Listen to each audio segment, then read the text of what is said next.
Das Thema dieses Videos ab dem 20.02. ist die Welle des weißen Spiegels in Verbindung mit dem Zahlendiamanten.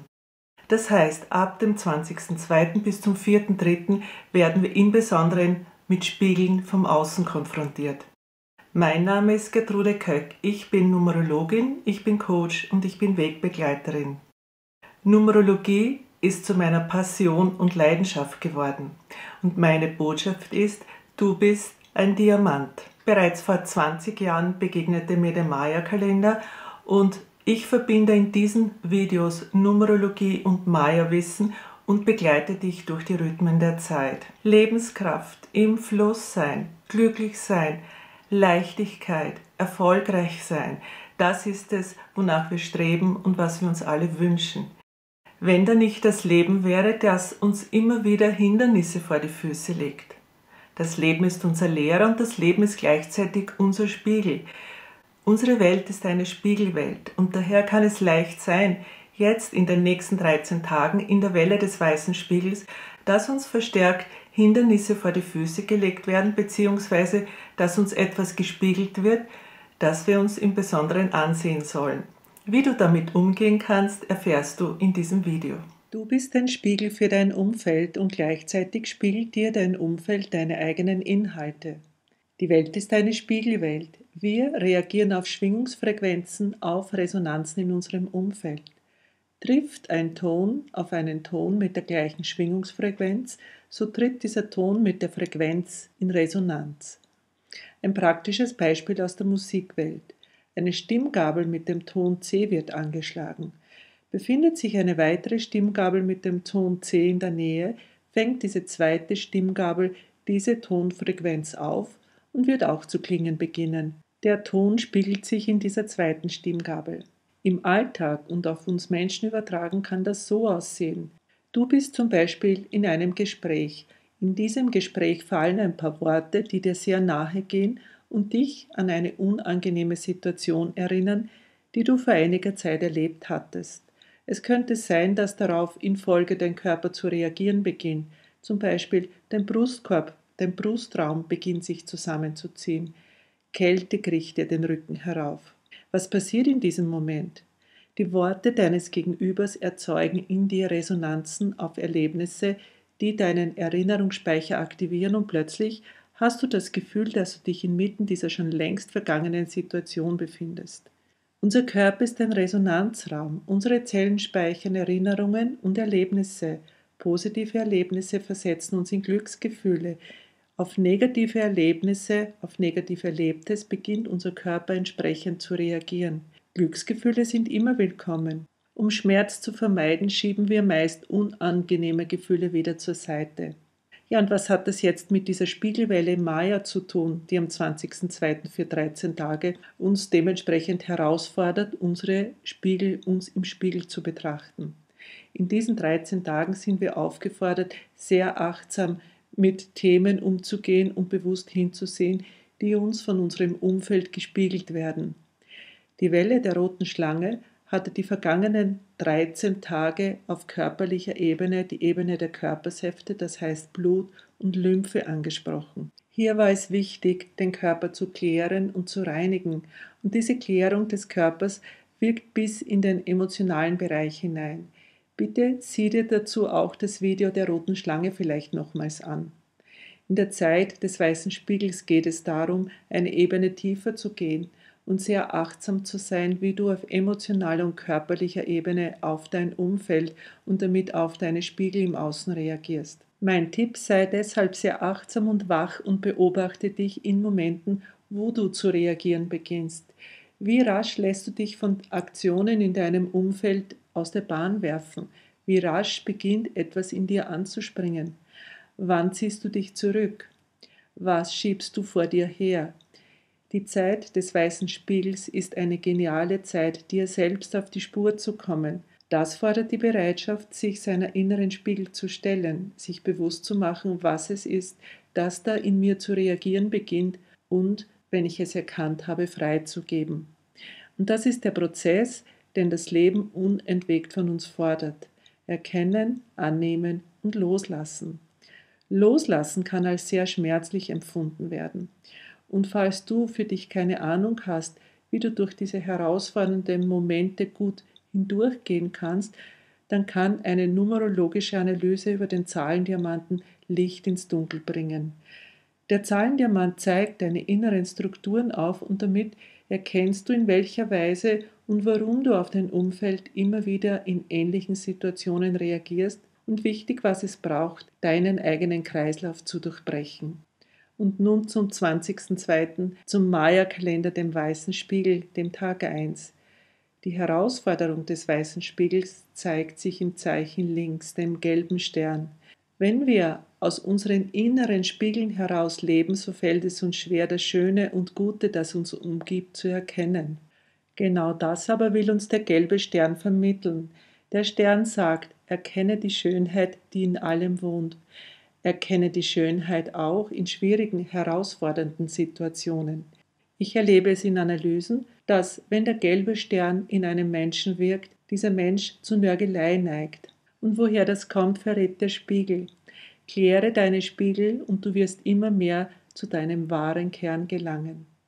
Der 13. Tag der Welle mit dem weißen Hund gibt die Antwort. Unser wahrer Kern ist Liebe. Im Zahlendiamanten ist am 20.02. die Zahlenfrequenz 18 stark vertreten. Die 24 darüber sagt, ordne dein Chaos. Auffällig ist an diesem Tag auch die vielfache 25 und darunter die 16, was darauf hindeutet, dass etwas Aufgestautes durchbrochen werden will. Die 32 in der Mittelsäule zeigt einen karmischen Aspekt. Die 34 steht für Gelingen. Die 22 als Lernthema an diesem Tag sagt, gehe nicht in die Abwehr, sondern nimm erst einmal alles an, was dir das Leben entgegenbringt, dann werden die Dinge in Fluss kommen. Die 6 darunter, die reine Liebe, trägt etwas sehr Verletzliches in sich. Und genau hier ist ein Punkt und gleichzeitig eine große Chance, wo man sehr achtsam sein sollte. Hier liegt die Chance, sich der Liebe zu öffnen und belastende innere Muster in Liebe zu erlösen. Der weiße Wind am 5. Tag der Welle trägt ebenso feine Energien in sich. Der weiße Wind wird auch als der Atem Gottes bezeichnet. Der gelbe Mensch links ist die herausfordernde Energie an diesem Tag und drängt danach, sehr bewusst durch den Tag hindurchzugehen. Der blaue Sturm darunter kann so manche stürmische Überraschung bereithalten. Die führende Energie darüber, der weiße Hund, sagt, es ist die Liebe, die den Lebensknoten löst. Der Zahlendiamant zeigt am 24.02. mit der doppelten 38, dass es darum geht, den eigenen Lebenssinn zu hinterfragen, was es ist, das dich wirklich erfüllt. Die 29 im Herzzentrum sagt, bitte versuche nicht, dir die Liebe im Außen zu holen, sondern finde sie in dir selbst. Die 24 am Tag ist ein ordnendes Prinzip, es will etwas in Ordnung gebracht werden. Die 14 im Zahlendiamant entspricht dem gelben Menschen, das Selbstbewusstsein. Der 24.02. ist ein Tag, an dem man mutig an die Dinge herangehen und eigene Grenzen überwinden sollte. Obwohl eine Welle 13 Tage andauert, ist es jedoch so, dass sich am 20. Tag nach Beginn einer Welle das Thema der vorangegangenen Welle vollendet. Das sehen wir hier am Beispiel der roten Schlange. Der 20. Tag ist stets der 8. Tag der nachfolgenden Welle. Für das Thema der roten Schlange und in Verbindung mit dem weißen Spiegel ist es also sehr ratsam, sich dem Thema Körperreinigung und Klärung über einen Zeitraum von 20 Tagen zu widmen. Körper, Geist und Seele bilden eine Einheit. Zu versuchen, nur auf geistiger Ebene Themen zu lösen, ist nur die halbe Miete. Die führende Energie über der roten Schlange ist der rote Mond. Der Mond steht direkt mit dem weißen Spiegel in Verbindung und fördert Inhalte aus unserem Innersten an die Oberfläche. Der Zahlendiamant am 27.02. zeigt, dass wir sehr bewusst in uns hineinhören sollten.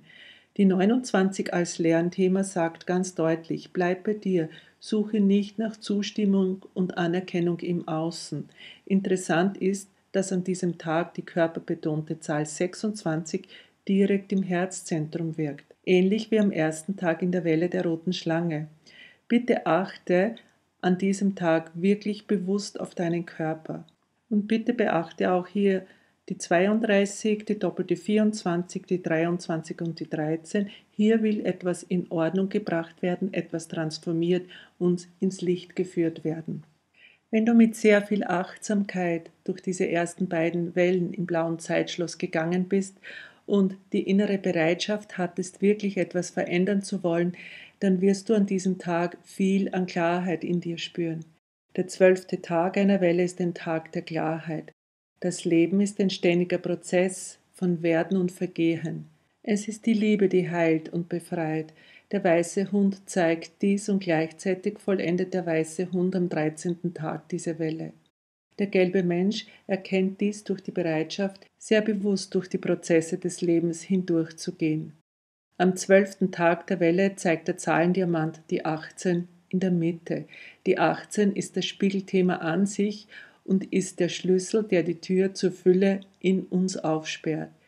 Wenn die 16 wie hier in der Mittelsäule wirkt, so ist es ein Hinweis, dass wir unsere inneren Mauern niederreißen sollen, damit wir frei werden und uns selbst leben können. Solange in uns vergangene, unerlöste Muster wirken, die unser Leben im Außen beeinträchtigen, wird uns stets Energie entzogen. Jedes festgehaltene Muster bindet Energie. Energie, die uns fehlt, unsere wahre Bestimmung zu leben. Das Zeichen des weißen Spiegels entspricht dem Mond aus astrologischer Sicht. In der Astrologie heißt es, erst wenn du deinen Mond bereinigt hast, kannst du zur Sonne gehen. Was heißt, erst wenn du deine unbewussten Anteile befreit sind, wird Energie freigesetzt, Energie in dir freigesetzt, um dein Potenzial leben zu können. Es ist so wundervoll zu beobachten, wie alles ineinander greift. Das Leben ist ein Spiel zwischen Licht und Schatten. Unsere Aufgabe in einem Leben ist es, dieses Spiel zu meistern, die Wellen des Lebens zu meistern. In meiner Arbeit verbinde ich die Numerologie mit dem Zahlendiamanten, je nach Bedarf oder Wunsch auch mit dem Mayawissen. Die Welt der Zahlen und die Welt der Symbole des Maya-Kalenders fließen ineinander und ergänzen sich wunderbar. Ja, und in den nächsten Videos möchte ich dich durch die Wellen des Lebens mitbegleiten, indem ich versuche, die aktuelle Zeitqualität des Maya-Kalenders und des Zahlendiamanten zu verbinden und dir näher zu bringen. Ich freue mich, wenn du mich auf dieser Reise ein Stück des Weges begleitest. Ja, und ich stelle dir auch den Zahlendiamanten kostenfrei als Download zur Verfügung. Das beinhaltet zwar keine Beratung, aber du siehst, welche Zahlenqualitäten, welche Zahlenenergien in deinem persönlichen Zahlendiamanten wirken. Ja, und wenn du meine Videos der Meisterzahlen ansiehst oder auch meine anderen Videos, kannst du daraus vielleicht für dich Erkenntnisse und Einsichten gewinnen. Möchtest du aber mehr wissen, so gönne dir doch eine persönliche Analyse mit mir. Ja, und wenn du Lust darauf bekommen hast, mehr zu erfahren, dann tauche doch selbst ein in die Welt der Numerologie. Ich biete neben persönlichen Coachings auch die Möglichkeit, die Numerologie der neuen Zeit in Form einer Online-Ausbildung zu lernen. Wenn du Coach oder Berater bist und auf der Suche nach einem sehr effizienten Coaching-Werkzeug, dann ist diese Online-Ausbildung für dich ideal. Sehr empfehlen kann ich dir diese Ausbildung aber auch, wenn dich Zahlen schon immer interessiert haben und du dich in Richtung Coaching und Beratung weiterentwickeln möchtest.